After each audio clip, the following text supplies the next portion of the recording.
Alors,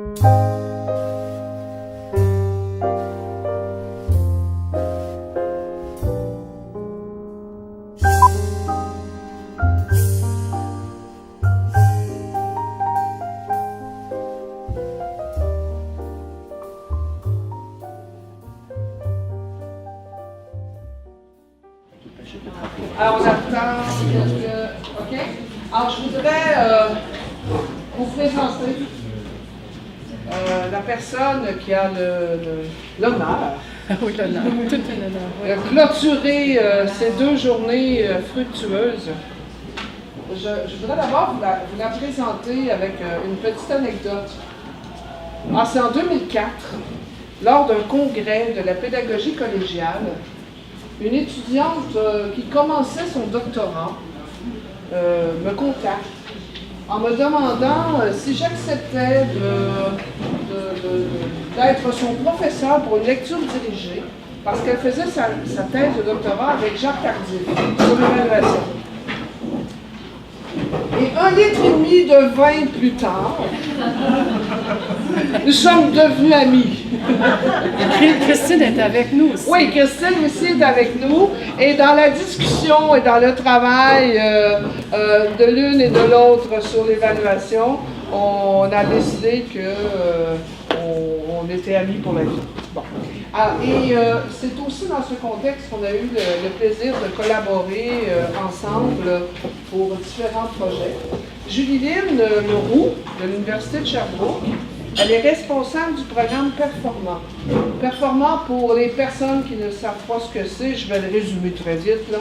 C'est un programme de perfectionnement pour les professeurs du collégial en pédagogie. Parce qu'eux, par définition, ils n'ont pas de pédagogie pour enseigner.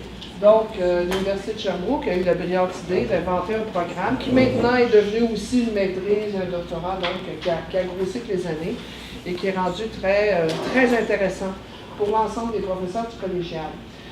Julie-Lynne, elle a exercé tous les métiers. En ce sens où elle a été en service de garde, elle a reçu des stagiaires, elle a formé des stagiaires dans le cadre de son travail. Elle est devenue superviseure à un moment donné. Elle a été professeure au cégep en service de garde. Elle a été responsable des stages pour les stagiaires en service de garde. Et tout à coup, elle est devenue professeure-chercheur avec les années. Donc, elle peut parler de tous les métiers qui nous concernent et qui a eu le plaisir, en tout cas, on a été très heureuse qu'elle accepte parce qu'elle a aussi un regard intéressant parce qu'elle a toujours été à l'extérieur des recherches qui ont été menées par le groupe Christine, Catherine, Stéphane, Elmé et moi, et aussi un peu à l'extérieur de la recherche que Ruth a menée avec Christine, Isabelle, Christiane, Isabelle, l'autre Isabelle, etc. Donc, l'idée ici, c'est vraiment de demander à quelqu'un de nous raconter comment elle a vécu l'expérience, mais elle s'y prépare tellement longtemps que je me sentais presque coupable de lui avoir demandé. Mais ça va être tellement bon que, voilà, ça va être... Je ne vais pas te mettre de pression. Non, pas du tout, merci.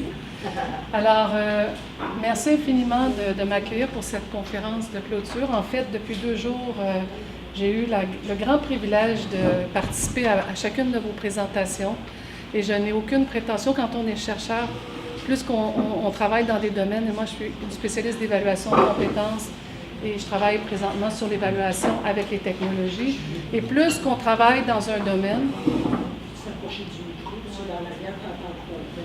Attends, mais je vais fermer la ventilation. C'est qu'il y a quelqu'un qui a monté le chauffage. Parce que c'est lui qui l'a installé.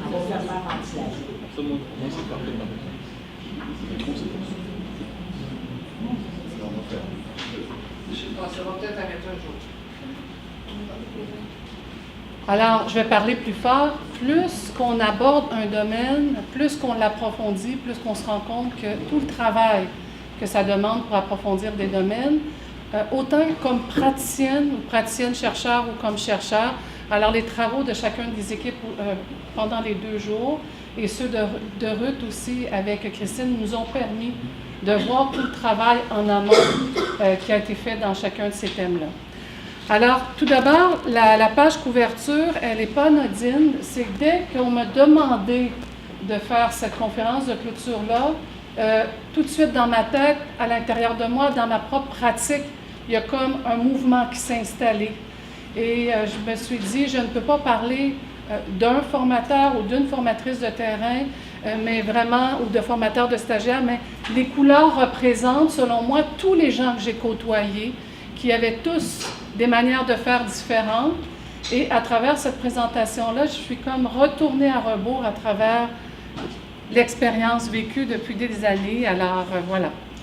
Je vais faire une relecture et je vais repartir de certains repères pour me situer. Entre autres, on va aborder cette présentation-là en 3 temps. Alors, tout d'abord, on va aborder le contexte. Lorsqu'on a travaillé sur les actions et les postures, à certains moments, on s'est dit « Ah, ça aurait été chouette de pouvoir s'asseoir sur le contexte, en fait, de pouvoir mieux le situer. » Alors, ici, on parle des formateurs de stagiaires dans les contextes de stage. Et de quoi est-on préoccupé? Entre autres, c'est le développement professionnel. Alors, on va revenir sur ces sujets-là. On va aborder le travail adressé à autrui, les formateurs de stagiaires. Dans un premier temps, on va aborder les 2 grands thèmes qui ont été parcourus par chacun d'entre vous, qui ont été abondamment abordés. Alors, je vais faire une relecture de ces termes-là et on va essayer de dégager quelques pistes au terme de la présentation. Alors, tout d'abord, le développement professionnel, j'ai repris, c'est un nouveau livre qui vient d'être publié. Vous avez la référence tout en bas, mais je pense qu'une personne au niveau du développement professionnel qui fait un travail important, Joséphine Nuy-Camerera. Alors, j'aime beaucoup cette définition-là et ça m'a porté pendant toutes les 2 journées.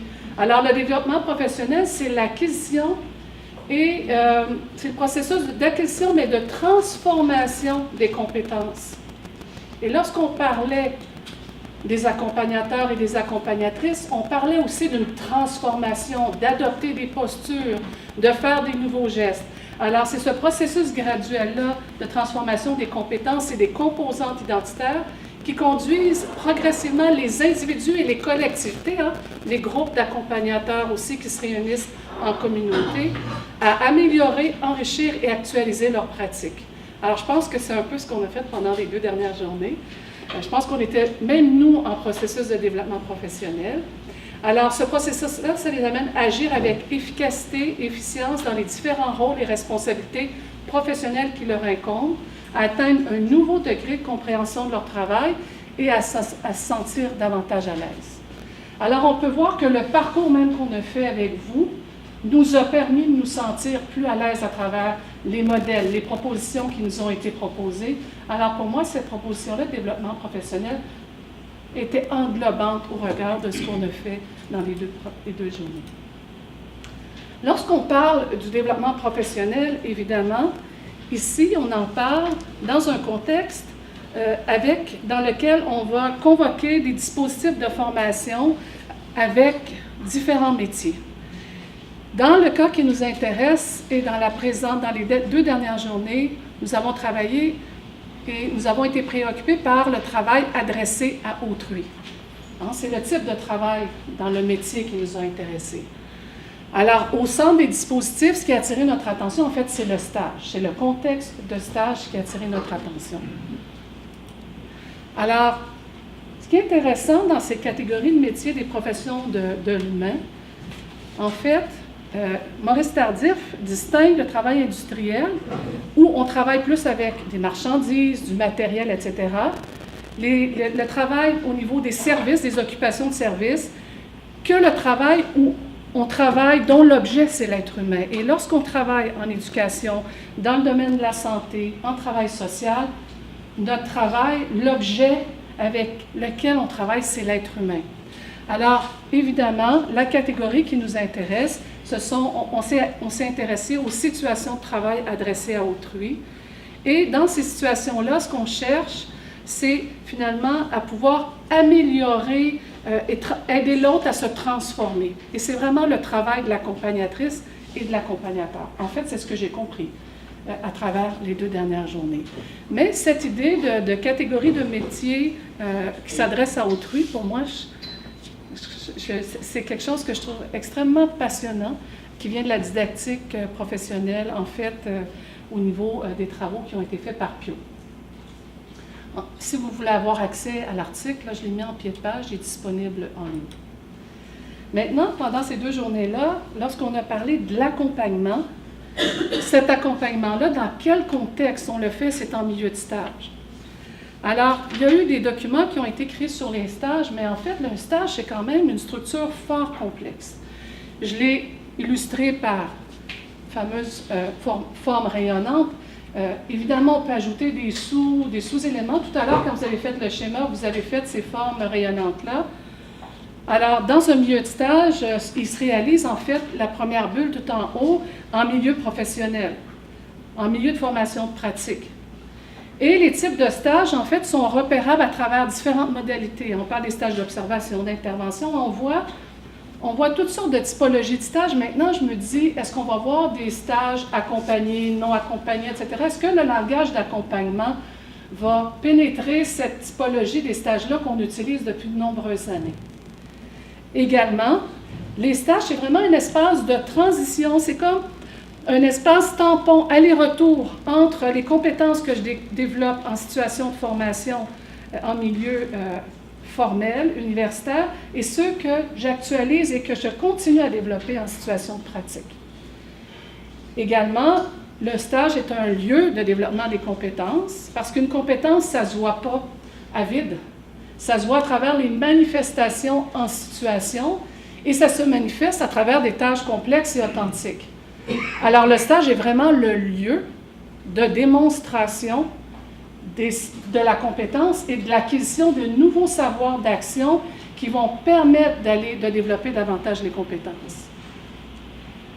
Les acteurs, il y en a plusieurs, je vais y revenir, ils ont des rôles différents. Et à travers les stages, il y a un volet qu'on a un petit peu moins touché, mais qui est vraiment fondamental, qui est tout l'aspect de l'accompagnement des personnes qui font les contrats de stage, qui placent les stagiaires, tout l'encadrement administratif entourant les stagiaires, c'est quand même un élément extrêmement important.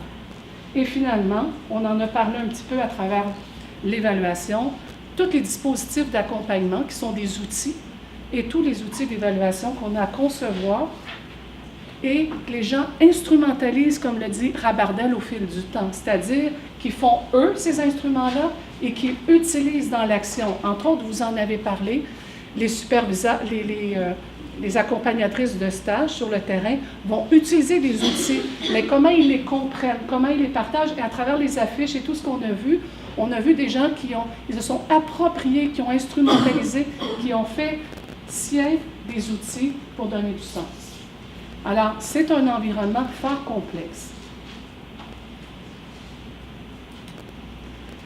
Je reviens rapidement sur les acteurs. Alors, lors des présentations, j'ai vu 4 grands groupes d'acteurs. Alors, il y a les superviseurs de stage, et là, il y a tout un langage, qu'on soit en Belgique, au Québec ou en Suisse, pour utiliser les dénominations pour appeler ces gens-là. Alors, les accompagnateurs de stagiaires, c'est vraiment les gens qui ont vraiment les superviseurs, c'est vraiment des gens qui ont vraiment un intermédiaire entre l'établissement et le milieu de stage. Ce ne sont pas les gens à tout moment qui sont les gens qui sont dans l'action avec l'étudiant. C'est davantage les formateurs de stagiaires qui sont les personnes qui accompagnent plus étroitement le stagiaire dans le milieu. Évidemment, il y a les stagiaires et il y a toute l'équipe de coordination et professionnels qui sont là pour s'assurer de coordonner le tout. Je ne lirai pas tout ce qui est écrit, vous êtes... ça va? C'est bien? Alors, ce qui est important, si on revient au texte de cadrage que les organisatrices de la session d'études avaient écrit, en fait, pour s'assurer de la qualité de la préparation à la profession, cette qualité-là se repose vraiment sur un équilibre entre les éléments qui contribuent au savoir professionnel et aux compétences. Et ça demande de s'engager conjointement dans une articulation entre la théorie et la pratique. J'entends Jacques Tardif qui me dit « Julie, une compétence, c'est davantage une mobilisation de ressources. Hein? » Mais les ressources, ils s'apprennent. En fait, tous les savoirs qu'on va chercher, qu'on va combiner, on va les convoquer à travers des concepts théoriques pour les ramener dans la pratique et vice-versa. Maintenant, cette qualité-là qu'on recherche, pour qu'elle s'optimise en fait et qu'il y ait vraiment une articulation entre la théorie et la pratique, ça nécessite une conception partagée entre les gens qui préparent la formation et les formateurs de terrain. Et c'est ça qui va nous assurer d'une cohérence, d'une pertinence de la formation. Et il y a différents enjeux qui sont reliés, que vous avez évoqués, à travers cette recherche d'articulation et de conception partagée-là. Je terminerai en disant que le milieu de stage est un milieu fort complexe et dans lequel il y a une pluralité d'enjeux, de défis que vous avez nommés tout au long des 2 derniers jours, mais dans lequel, dès la première journée, ça a été nommé par Mme Biémard, il y a eu des tensions, il y a énormément de tensions entre les objectifs de formation et les attentes du milieu, entre la posture d'accompagnateur lors d'évaluation formative ou d'évaluation sommative. Et ça, l'évaluation joue un rôle important dans les tensions vécues dans les milieux de stage. Alors, revenons au premier thème, posture et gestes professionnels. En fait, c'est un thème qui m'a bousculé beaucoup, je ne vous le cacherai pas. C'est un thème qui m'a ramené au tout début, lorsque j'ai fait mon premier stage à la maternelle, parce que j'ai aussi fait mon bac en préscolaire élémentaire, je suis professeure avec un permis permanent d'enseigner. Et je me suis revue dans toutes sortes de situations. Et j'ai eu la chance d'avoir autant des accompagnateurs de stage qui étaient très interventionnistes, mais j'en ai eu des tout à fait non-interventionnistes. Mais à travers tout ça, à travers chaque moment de vie, je suis capable de mémoriser de nombreux événements vécus qui ont construit mon identité professionnelle. Comme le disait Louise tout à l'heure, ça s'est continué par la suite. Mais le stage est vraiment un lieu de construction de l'identité et du développement professionnel. Et ça, c'est vraiment un lieu charnière. Alors, au tout début, lorsque j'ai abordé les postures et en fait les actions avec vous, je me suis rappelé un moment douloureux, je vous dirais. Bon, maintenant j'ai pris du recul, il est moins douloureux. Rapidement, parce que je sais que ça fait 2 jours que vous êtes ensemble, puis il y a beaucoup d'événements qui ont été relatés à travers les différents parcours théoriques qui ont été évoqués, ou à travers les théories qui ont été évoquées. Mais je me suis retrouvée un matin, nuageux, avec une jeune stagiaire que je devais évaluer. Et cette jeune stagiaire-là, en fait, n'avait pas de bottes, pas de mitaines, pas d'habits pour aller à l'extérieur avec les enfants. Alors, la personne, la superviseure, l'accompagnatrice de terrain me dit « Je dois lui prêter des vêtements. Je dois la nourrir. » Et là, elle me dit « Je ne veux plus avoir cette stagiaire-là. » Alors, je me voyais en situation, voyez-vous, c'est la pire situation en évaluation d'être convoqué face à un étudiant en difficulté et avoir à le mettre en échec. Hein. Au niveau de l'évaluation, et mon collègue Roland Louis me disait, Louis est sûrement d'accord avec moi aussi, c'est la pire, sur le plan éthique, au niveau des valeurs, c'est ce qui est le plus dur, ce qui amène la plus grande tension. Alors, rapidement, premier réflexe, je vais aller acheter des bottes, des vêtements et de la nourriture. Premier réflexe. Alors, dans quelle posture étais-je? Sauveur. Alors, je suis arrivée à mon établissement d'enseignement et là, je pleurais. Comme ça nous arrive, hein, quand on vit ces situations-là, on ne s'amuse pas, là. Hein? Intérieurement, on est bousculé, nos valeurs sont bousculées. J'ai demandé à la jeune fille de retourner chez elle, que j'étais pour lui reparler. J'ai demandé un moment d'arrêt avec la personne qui la supervisait. J'ai été chanceuse parce qu'en arrivant au collège, j'ai une de mes collègues qui était disponible, alors on a pris un petit café ensemble. Et je n'avais jamais appris qu'il y avait d'autres postures que celle de sauver les autres. Ben non, parce que l'accompagnement, ça existe depuis quelle année? Alors les auteurs vous diraient, au début des années 90, on ne parlait pas d'accompagnement. On était superviseur ou on ne l'était pas avant. Hein? Ça va? Alors c'est un champ quand même qui est assez récent au niveau de la recherche. Alors, elle m'a expliqué la différence entre la sympathie, la compassion et l'empathie. Et depuis ce temps-là, j'ai toujours des cordes dans mon auto ou avec moi quand je vais superviser. Alors, la sympathie, c'est vraiment de lancer une corde pour aider l'autre et non pas tomber dans le trou avec l'autre personne. Et pour moi, cette journée-là, ça a été un changement de posture important.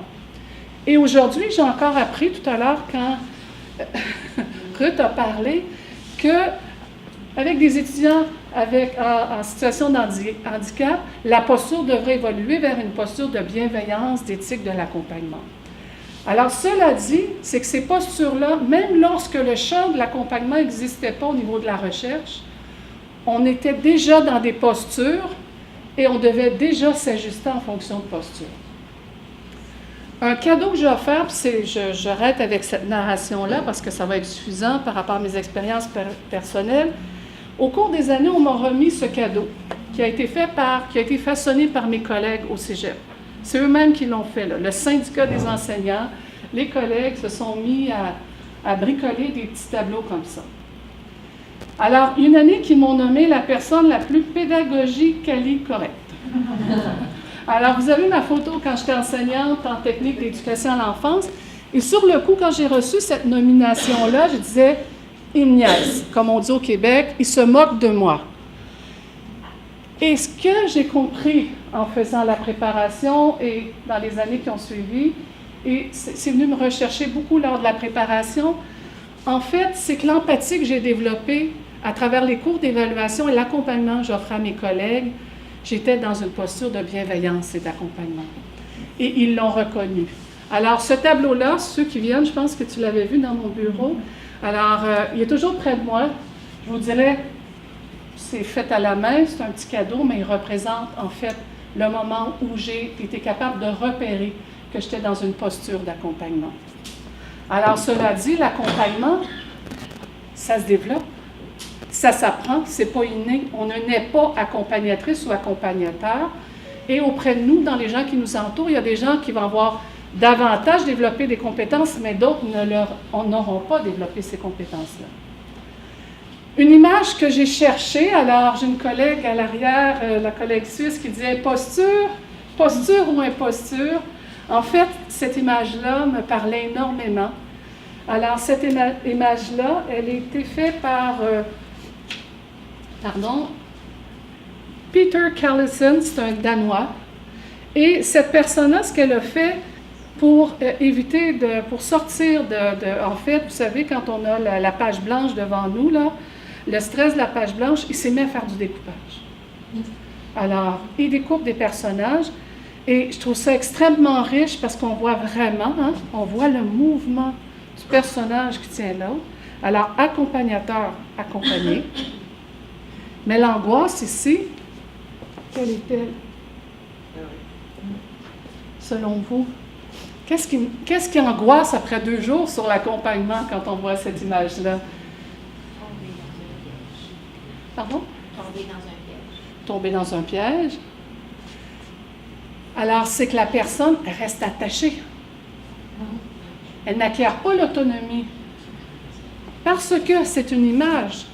Mais le papier rattache les deux. Et nous, c'est surtout ce qu'on ne veut pas. Dans l'accompagnement, ce qu'on veut, c'est que la personne acquiert son autonomie et qu'elle soit capable de se déployer par elle-même. Toutefois, cette image-là me rappelait à ma première posture, celle de la sympathie. On ne veut pas lâcher prise, on tient l'étudiant. C'est mon étudiant, c'est mon cours, c'est mon stage. Et moi, dans les formations, quand j'entends les profs qui me disent « c'est mon cours, mon stage, mes étudiants », oh oui, en dedans de moi, je me dis « ouh, il y a un lâcher prise à développer au niveau de l'accompagnement ». Alors, belle image. C'est une première image que je suis allée chercher pour questionner quelle posture et quels gestes devons-nous adopter dans l'accompagnement. Alors, les 3 équipes, l'équipe de GRAB Belgique, Rêve Québec et Suisse, duquel va naître sûrement un nom, éventuellement, c'est ce qu'on nous a dit d'entrée de jeu. Ils nous ont invités à réfléchir ensemble et à co-construire au niveau de l'accompagnement pendant la première journée. Alors, qu'est-ce qu'on a fait? Alors, tout d'abord, ils ont introduit avec nous les travaux qu'ils font en recherche collaborative. principalement. Il y a d'autres types de travaux qui sont faits, mais ils ont introduit auprès de nous la définition de l'accompagnement. Alors, je n'ai pas repris l'ensemble des définitions parce qu'ils avaient déjà étoffé, les 3 équipes, de nombreuses définitions, et on sait même que parmi nous, il y a des gens qui ont écrit sur le sujet, alors je ne me prétends pas une spécialiste de l'accompagnement. Toutefois, moi j'aime bien cette idée de Paul qui concerne la nébuleuse de pratique, dans laquelle les pratiques peuvent être diversifiées. Et étonnamment, quand j'ai vu l'affiche, de l'autre côté, il y avait une idée de kaléidoscope qui reprenait cet éclatement, ces images de lumière qui sont multiples, qui sont plurielles. Alors, je pense que l'accompagnement, c'est tout. C'est tout, sauf que ce n'est pas quelque chose de singulier, c'est pluriel. Ça veut dire qu'il y a plusieurs façons d'accompagner, il y a différentes manières de faire, et il y a différentes manières d'être accompagnateur. Et on a retenu, en fait, aussi, à travers ce qui nous a été proposé, la dernière proposition de Maya Paul, l'idée c'est de se joindre à quelqu'un pour aller là où il va en même temps à son rythme, et nous avons retenu les 4 caractéristiques que l'équipe nous a présentées, l'équipe belge. Et puis, on nous a mis au boulot. Allez, on a travaillé. Pour nous, au début, on regardait ça, ça nous disait, en tout cas, on ne connaissait pas le modèle. Je n'allais pas dire que ça ne nous disait rien, mais on voyait des constructions et on se disait, mais qu'est-ce qu'on fait avec ça? Alors, pendant une journée, on a travaillé avec ces éléments-là. En équipe, on nous a demandé d'identifier des situations d'accompagnement, d'établir des liens avec les actions, de lire les actions, de les classer, de les valider. Alors, ça a donné toutes sortes de produits intéressants qui nous a permis de co-valider entre nous notre sélection, notre identification des énoncés, des verbatims. En fait, on était dans un processus de recherche qualitative, de co-validation, et on a eu toutes sortes de productions qui ont été faites qui nous ont permis de co-valider. Ce qu'on appelle des artefacts, toujours selon Rabardel. Alors, cette démarche-là nous a permis de nous approprier ce modèle-là avec des postures et des actions ou des gestes. Et on est à ce moment-ci, moi je vous pose la question suivante. Quelles sont les postures lorsqu'on accompagne? Est-ce que ces postures-là sont statiques ou elles sont dynamiques? Par exemple, quand on a reçu toutes ces petites boîtes-là, on se dit, est-ce que je rentre dans une boîte et je me situe là? À un autre moment, est-ce que je rentre dans une autre boîte, une autre catégorie et je reste là? Et vous savez, ça, c'est un danger avec nos étudiants. Quand on leur présente des boîtes, et moi, je pense aux étudiants, je pense aux profs du collégial aussi, vous pensez à vos étudiants aussi, mais lorsqu'on présente des catégories, le danger, c'est de vouloir formaliser sa pratique et rentrer dans une boîte. Alors ici, la question, est-ce que ces postures-là, vous les percevez comme de manière dynamique et statique? Et est-ce que ces postures-là nous amènent dans une posture plus symétrique, où il y a une reconnaissance mutuelle des expertises, ou une posture plus asymétrique, où certains sont plus en rôle d'autorité par rapport, entre autres, l'accompagnateur, par rapport à l'accompagné? Je vous laisse réfléchir. Il n'y a pas de réponse, mais la bonne réponse, c'est la vôtre. Alors moi, ces questions-là, je pense qu'il faut se les poser. Je pense que le modèle nous a amené à travers chacun et chacune de nous, j'en suis certaine, à nous questionner dans nos pratiques. Toutefois, avant d'accompagner d'autres personnes avec le modèle, je pense que c'est des questions qui sont importantes à se poser. Maintenant, je vais aller rapidement. On a recueilli, j'ai travaillé avec les étudiants. Alors, avec plusieurs d'entre vous, on a ramassé au fur et à mesure des pistes, des questionnements. En fait, je les ai mis sous forme de questionnements. Je ne vous les lirai pas tous, mais pour les gens qui ont été avec nous, je pense que c'est important quand même de les parcourir. Alors, on est devenu un peu plus experts avec votre modèle, hein? Puis le modèle, les postures, les actions. Alors, ça nous a permis de poser un certain nombre de questions dans chacune des équipes.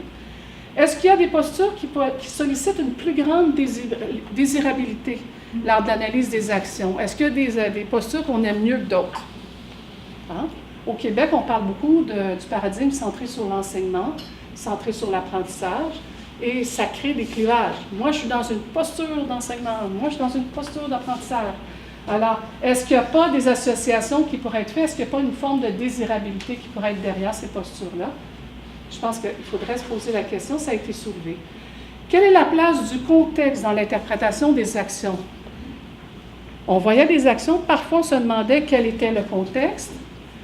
À certains moments donnés, il y avait plusieurs interprétations. Entre autres, le premier, c'était montrer, démontrer. Vous vous souvenez, dans l'équipe C, montrer et démontrer.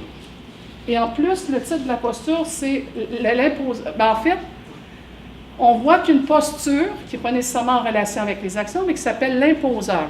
Alors, voyez-vous, la désirabilité, est-ce qu'elle peut amener aussi des interprétations des actions? C'est une question que je pose. Quelle est la signification attribuée à chacune des catégories d'actions? Alors, nous avions direction, relation, réflexion. Sous-jacent à cette catégorisation-là, est-ce qu'il y avait des grandes catégories, entre autres didactiques, pédagogiques, relationnelles, pratiques, réflexives? Je pense que ces grandes catégories-là nous aideraient dans notre manière de classer les éléments. Est-ce qu'il y a des liens qui sont implicites ou explicites entre les postures et les catégories? Moi, je me rends compte qu'on avait tendance, dans certains cas, à faire une lecture horizontale. En fait, c'est des questions que je pose tout simplement. Alors, lors de l'analyse, qu'est-ce qui induit le chevauchement ou l'hésitation? Parce qu'à certains moments, on hésitait entre théoriser et analyser. Ça reprend bien ce qu'on a discuté. Alors, parmi les dernières pistes de questionnement que nous avons eues, on avait parfois l'impression, dans chacun des groupes, parce que les rapporteurs ont ramené ces éléments-là, qu'il y avait des temporalités liées aux actions. Et on se demandait, est-ce que l'interprétation est variable ou constante selon les temps ou les moments de l'accompagnement?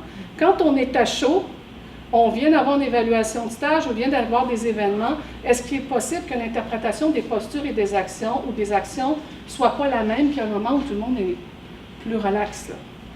Et on parlait de l'effet Wi-Fi, hein? Plus qu'on se rapproche, hein? Vous savez, quand on a une bonne connexion. C'est ça. On a tendance à dire dans notre groupe que plus on était éloigné du moment du vécu de classe qui était analysé, plus on était peut-être ouvert à une bonne réception de ce qui revenait de la part du superviseur. Alors ça, c'était un élément, les temporalités. Puis quelles sont les stratégies, quelles sont les stratégies de régulation pour reprendre tous les travaux de Linda Allal, de Mathieu Lopez, et d'autorégulation. L'autorégulation, c'est de se situer, se donner un but, des moyens, s'ajuster en vue d'atteindre ces buts-là. C'est un processus interne à chaque personne. Quels sont les processus d'autorégulation à proposer afin d'avoir des ajustements?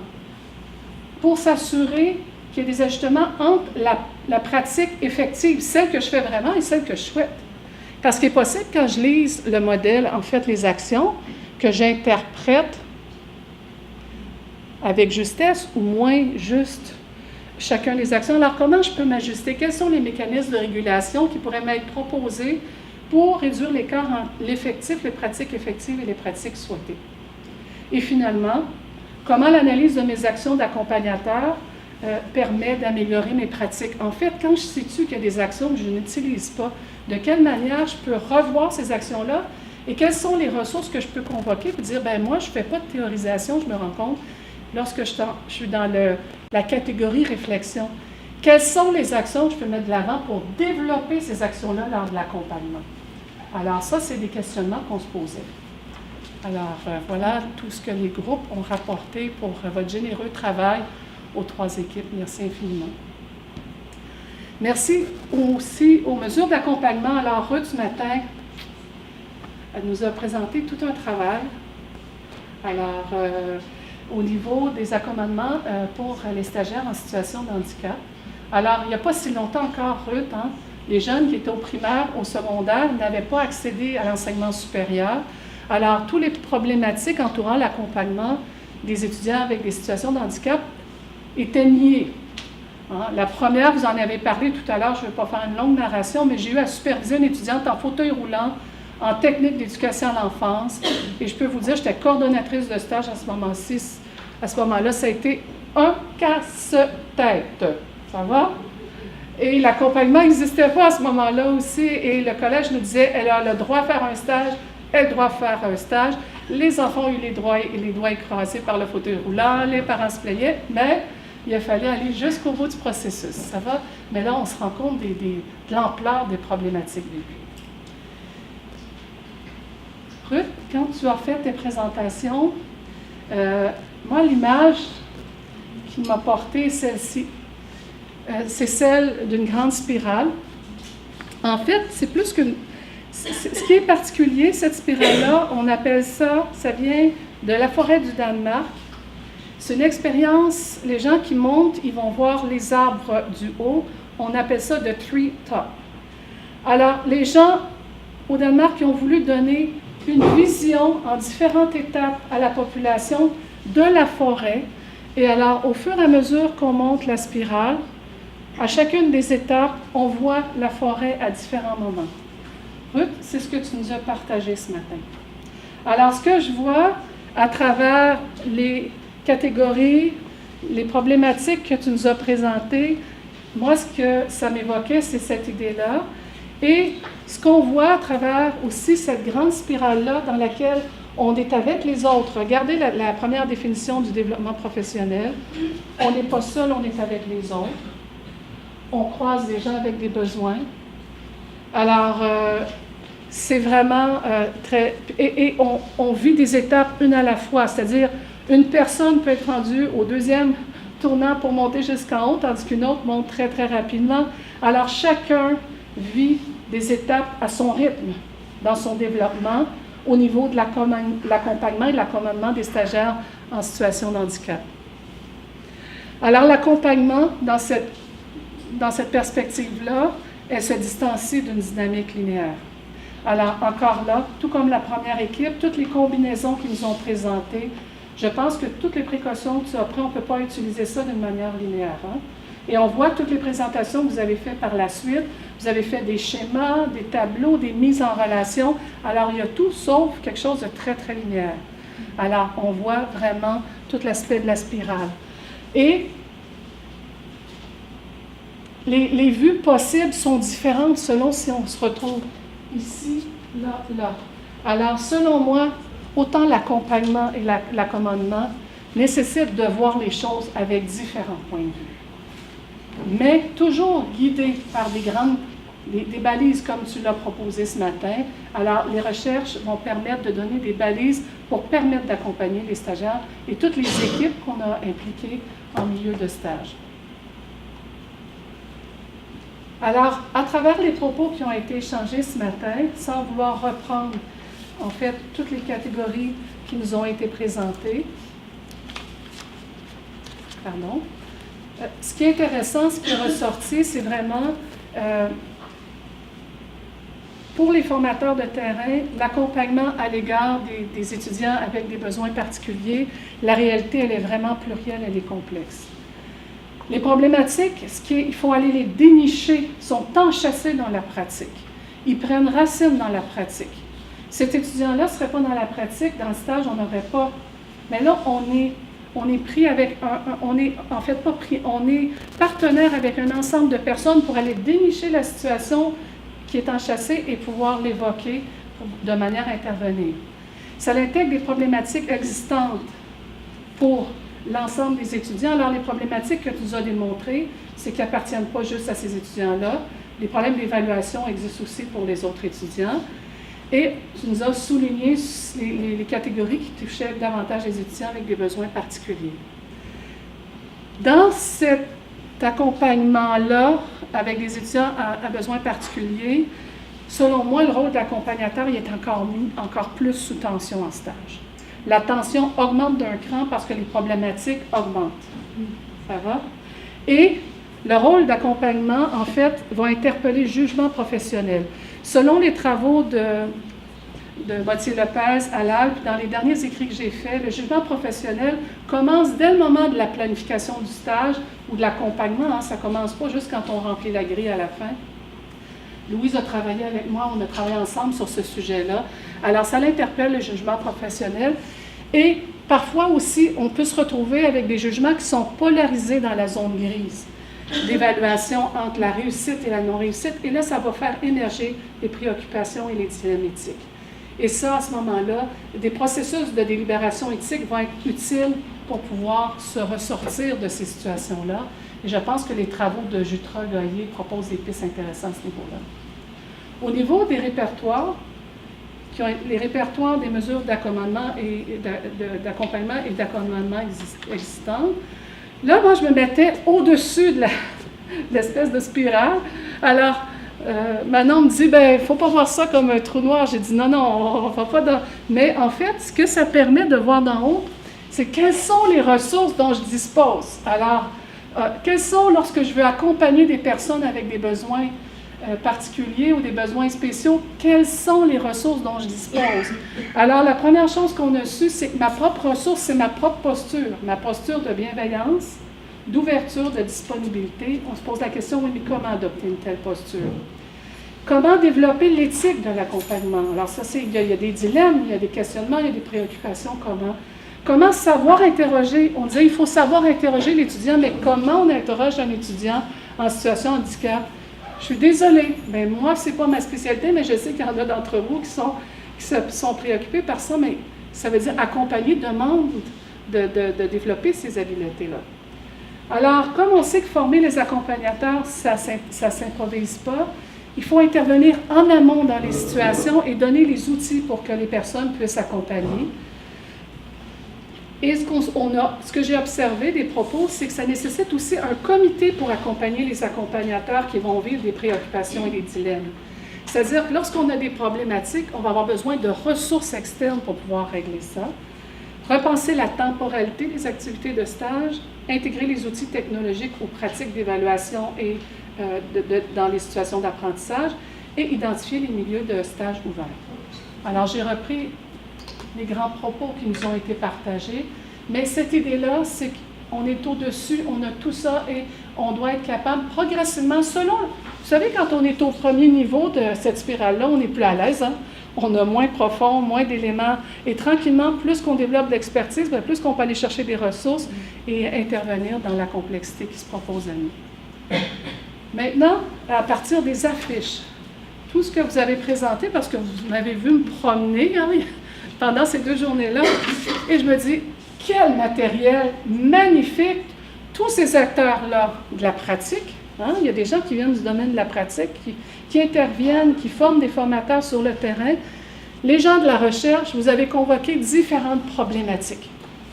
Alors, toutes les problématiques que j'ai vues étaient intéressantes, étaient plurielles et touchaient de près ou de loin, ou différents objets de l'accompagnement. Ce qui est intéressant, c'est que chacune des éléments, chaque affiche ou chaque communication, chaque activité touchait différents domaines, donc travail social, éducation, santé, et on parle aussi dans le domaine des sages-femmes qui fait partie du domaine de la santé alternative? Non. Santé? Oui? OK.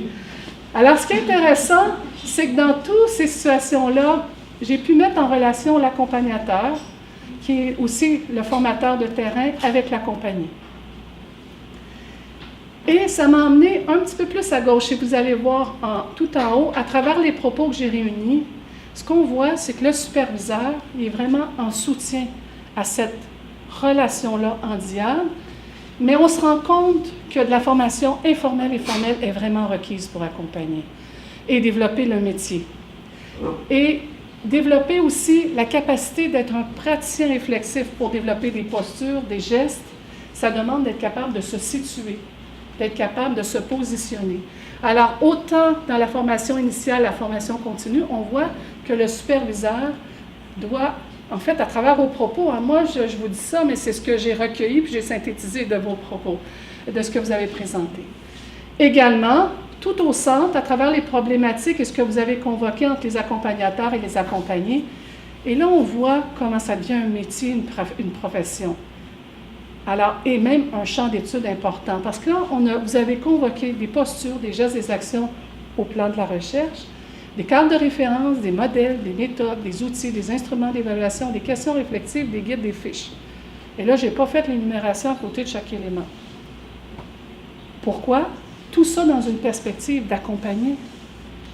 Alors, en lien avec des problématiques, des méthodologies de travail. Alors, on voit vraiment que c'est un champ de recherche que vous avez, dans lequel vous œuvrez et qui permet éventuellement, qui va permettre de faire la reconnaissance, d'amener une reconnaissance des formateurs de terrain, plus qu'on va connaître les formateurs de terrain. Vous savez, autrefois, les enfants, les petits-enfants n'étaient pas reconnus. Si vous allez dans la littérature, on passait de bébé à presque jeune enfant à adulte. Toutes les catégories qu'on a aujourd'hui, autrefois, ce n'était pas connu. La recherche, les travaux ont permis le développement de ça. Alors, on va souhaiter que l'ensemble des travaux que vous faites amènent ce développement du champ du métier de formateur de terrain. Également, ce qu'on a vu, c'est quand l'accompagnateur et l'accompagné, ça demande des capacités de pratique réflexive et de développer à la fois les pratiques, la pratique réflexive de l'accompagnateur que de l'accompagné. Et également, on a vu dans les dilemmes éthiques, dans les problématiques que vivent les accompagnateurs, lorsqu'ils ne seront pas dans des formations formalisées, ils vont avoir besoin d'accompagnateurs, d'accompagnateurs. Ça fait drôle à dire, mais je ne savais pas comment les appeler autrement que les accompagnateurs d'accompagnateurs. Et les communautés de pratique, le mentorat, il y a toutes sortes de modalités qui peuvent venir en soutien. Puis finalement, lorsqu'on ajoute les étudiants avec des besoins particuliers, mais il y a des postures à celles, parce que les postures et les gestes et les actions, vous avez bien compris, je parlais du modèle de nos collègues belges, mais ici vont s'ajouter aussi en même temps les postures de bienveillance et d'éthique d'accompagnement, parce que dans nos groupes, en même temps qu'on développe une posture d'accompagnement, on peut avoir des étudiants avec des besoins particuliers.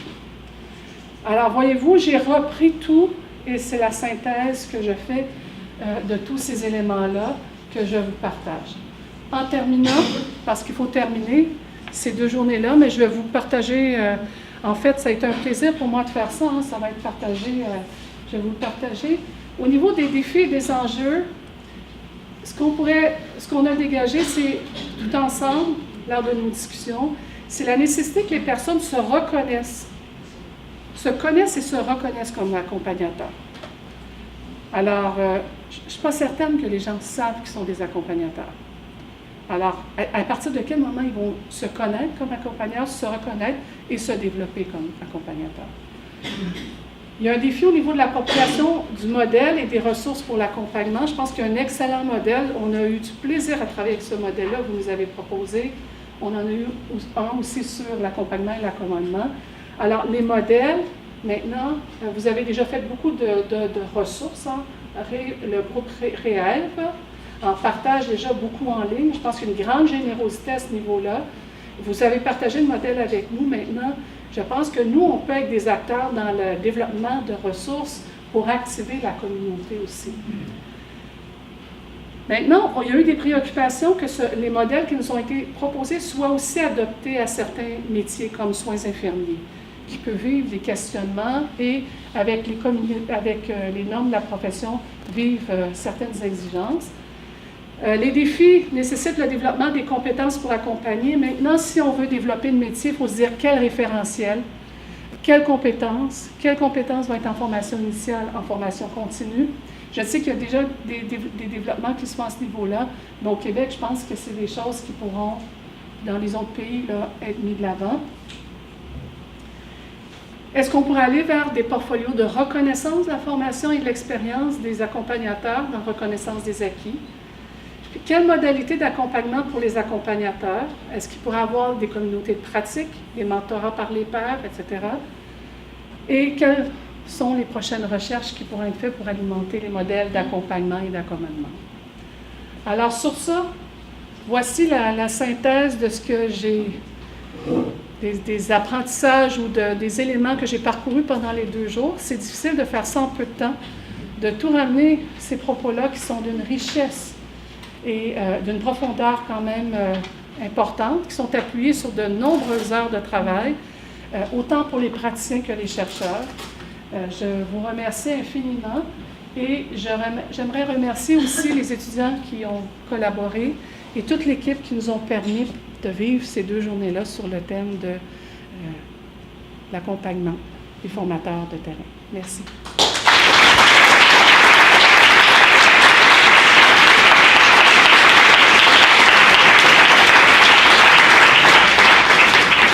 Alors moi, j'ai une question d'éclaircissement. Je pense qu'il nous manquait un peu de contexte, comme dans certaines postures, certains extraits.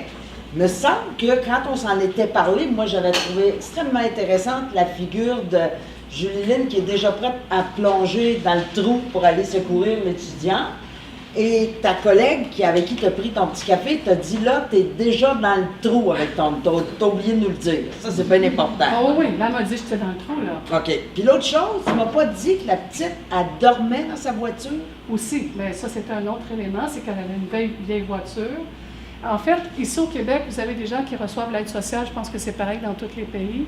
Elle avait la vieille voiture de sa mère, mais toutes les nuits, en fait, les soirs, quand elle revenait à la maison, il fallait qu'elle, quand elle retournait à la maison parce qu'elle restait plus loin, il fallait qu'elle aide sa mère qui est malade. Sauf que les journées qu'elle devait être en stage le lendemain matin, elle dormait la nuit dans sa voiture pour être là. Alors, en plus de ne pas avoir de vêtements, elle dormait dans sa voiture. Alors, voyez-vous, c'est un contexte de pauvreté, en fait. C'était vraiment un contexte de pauvreté. Et moi, c'était la première fois que j'étais convoquée à une telle difficulté parce que, bon, j'avais été directrice dans des centres de petite enfance, coordonnatrice, mais là, au cégep, tu ne t'attends pas à avoir une étudiante au cégep qui manque autant. Hein? Quand j'étais éducatrice en centre de la petite enfance, j'avais des petits-enfants ici, vous savez, ils mangeaient, ils se laissaient de la nourriture en dessous de toute la joue, comme ça, ici, là, partout, pour en manger le soir à la maison. Alors, j'avais été quand même en contact avec certaines situations de pauvreté ou de difficulté. Maintenant, cette situation-là, pour moi, qui était aussi liée à l'échec en stage, hein, est venue m'emmener carrément dans la sympathie et j'ai appris, comme je te disais, qu'il fallait sortir de là. C'était le petit bout de contexte qui vous manquait, je suis certaine.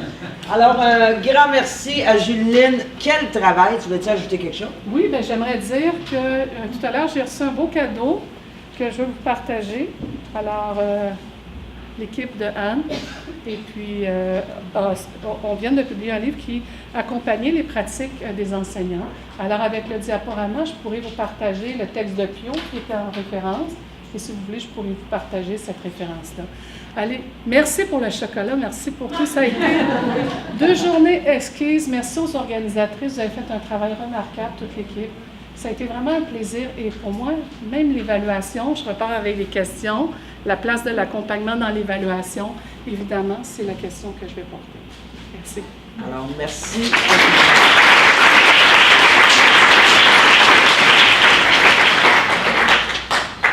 Alors, en terminant, parce que vous avez été un bon public, j'ai d'autres personnes aussi à remercier, à commencer par Pierre Bazin, ici présent, qui était le monsieur qui s'est occupé de filmer, qui va nous couper ici.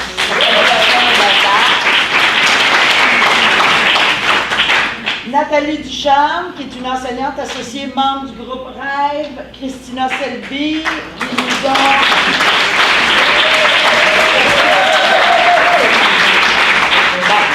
Comme j'ai une couple de personnes à remercier, je vous propose qu'on les applaudisse. C'est bon. Donc, les filles qui se sont occupées des entretiens, ainsi de suite. On a Olivia Monfette pour sa gestion des appels de proposition et des inscriptions, sans parler de son implication dès le départ dans ce projet. Olivia soutient sa thèse dans 3 semaines, je vous informe. Ben là,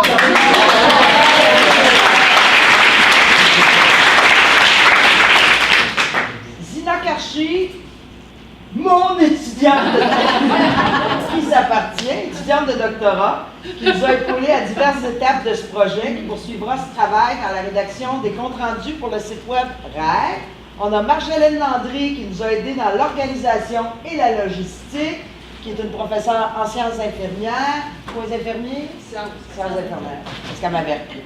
Nancy Coyette pour ses tâches d'organisatrice, ses multiples contacts, entre autres, avec le traiteur. Grâce à elle, c'est grâce à elle si vous avez eu le camion de rue. Louise Bélair pour la co-organisatrice de cet événement et moi-même.